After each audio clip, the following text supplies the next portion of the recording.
எப்பவுமே இதே மாதிரி இருப்பீங்களா நீங்க? எப்பவுமே எந்த வசதி இல்லாம, எந்த கஷ்டம், இதே தான் என் லைஃப். ஐயோ நான் சந்தோஷமா இருந்த காட்டிலும் துக்கமா இருந்த நாட்கள் தான் அதிகம்னு லைஃப்ல டைரியில எழுதி எழுதி வச்சுன்னு இருக்கிறீங்களா?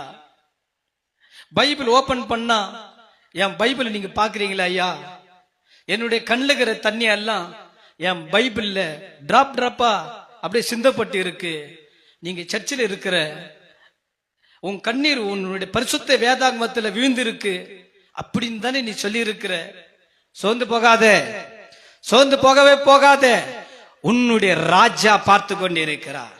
ராஜா ஆள் அனுப்பி கட்டவி, ராஜாவின் கட்டளை, அவர் கட்டளை கொடுத்தா அவர் சொல்லாகும், கட்டளையிட நிற்கும்.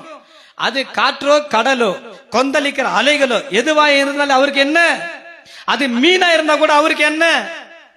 கட்டளையிட்டா யோனாவை விழுங்கணும், கட்டளை கொடுத்தா கரையில அந்த யோனாவை அந்த மீன் என்ன செய்யணும்? கக்கணும். அவர் மீனோடு கூட பேசுவார். அவர் காற்று கடல் கொந்தளிப்போடு பேசுறாரு. யாருன்னா கொந்தளிக்கிற ஜலத்தோடு பேச முடியுமா?